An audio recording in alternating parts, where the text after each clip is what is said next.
Foi preso um suspeito no ataque hacker milionário realizado nesta semana contra uma empresa que presta serviço às instituições financeiras.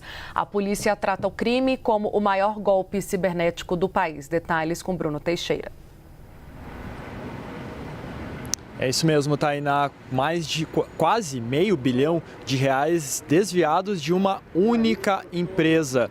Boa tarde para você, boa tarde para todos que nos acompanham. O João Nazareno Roque, de 48 anos, foi preso no início da noite de ontem. Hoje, a Polícia Civil de São Paulo, há pouco, deu uma entrevista coletiva dando mais detalhes sobre essa prisão e sobre o papel dele nesse esquema, nesse ataque hacker que a Polícia de São Paulo qualifica como o maior ataque cibernético, o maior golpe cibernético contra instituições financeiras no Brasil.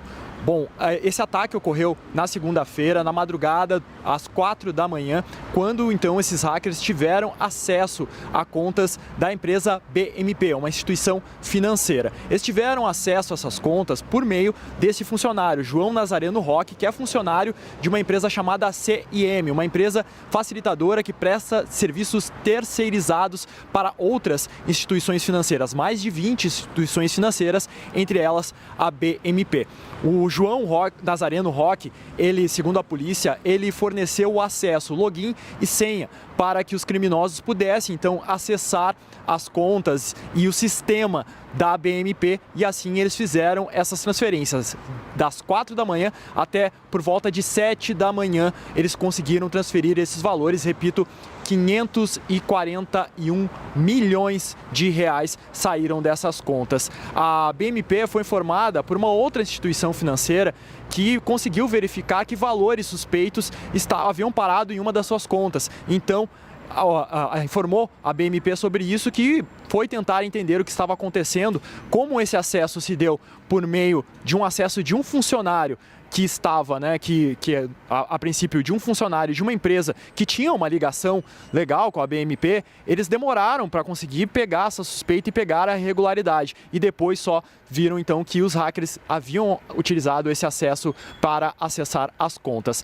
A polícia bloqueou cerca de R$270 milhões que estão em uma conta, não identificou qual instituição que está com essa conta, quem são os responsáveis por ela, e agora segue investigando esse ataque hacker às instituições financeiras. Por enquanto, uma pessoa identificada e presa, que eles consideram o João Roque como um insider. O que seria um insider? Foi a pessoa que deu acesso.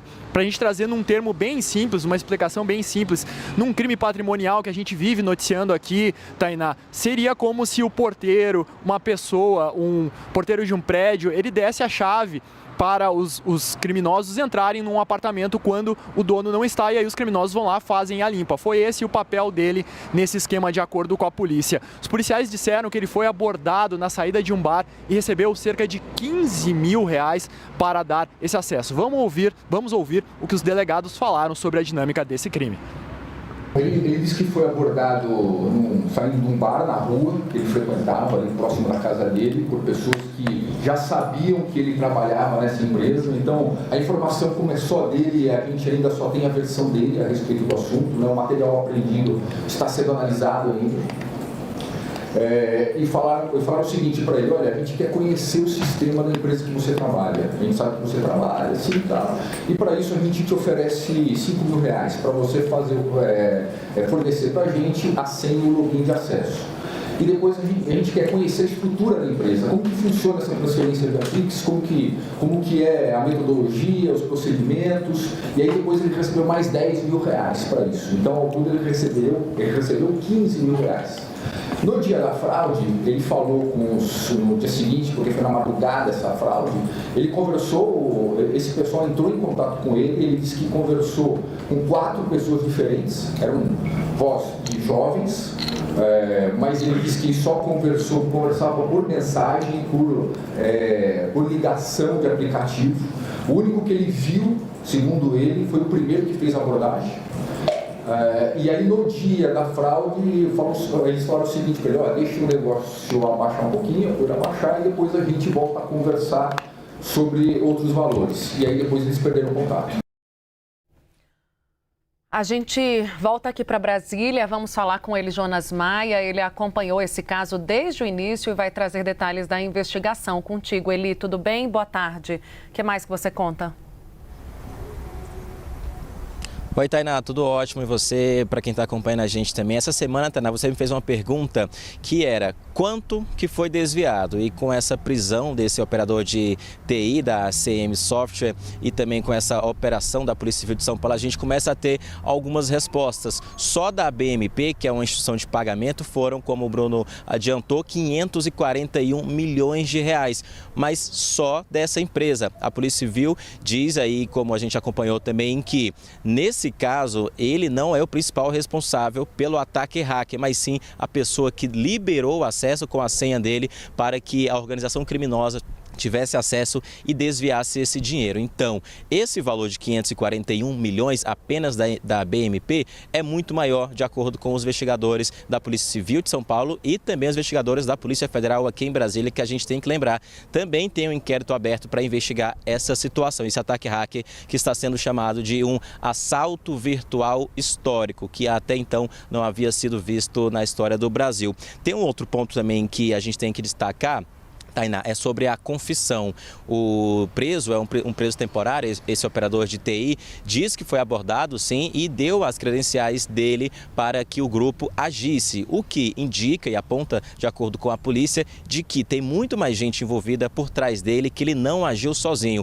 A prisão dele é apenas o ponto principal, inicial, digamos assim, para o decorrer das investigações. E aí tem mais um outro ponto também que a gente tem que destacar, é sobre a retomada da operação da CM Software, a empresa principal que foi atacada. Por quê? Os hackers atacaram a empresa BMP por meio da CM Software, que é a prestadora de serviços tecnológicos e também soluções para as instituições financeiras. De imediato, quando houve esse ataque hacker, a empresa prestadora de serviços já comunicou o Banco Central, que determinou o desligamento, o acesso total no mesmo dia, então, para que não ocorresse mais desvios. E hoje também, com essa repercussão da prisão e da operação da Polícia Civil de São Paulo, o Banco Central informou em uma nova nota para a gente, reforçando que o Banco Central esclarece que nem a empresa prestadora de serviços que foi alvo de hack, nem os representantes e seus empregados atuam como terceirizados do Banco Central ou que mantêm vínculo contratual de qualquer espécie. Então, não é um terceirizado do Banco Central e a empresa também não é uma terceirizada do Banco Central, é o que esclarece o órgão aqui de Brasília. Então, resumindo, o preso de hoje, o preso de ontem à noite, que a gente está divulgando hoje, é um operador de tecnologia da informação da empresa CM Software, que também confirmou para a gente que está colaborando com as investigações e que, com base nisso, com base nesse ataque hacker a essa empresa, o dinheiro das contas da BMP, a empresa de pagamentos, foi desviado. Mas não só ela, então por isso que a investigação continua tanto na Polícia Civil de São Paulo quanto na Polícia Federal aqui de Brasília. E só para finalizar e te devolver também, é importante, um detalhe, tá, da investigação, é que a polícia seguiu o caminho do dinheiro, né?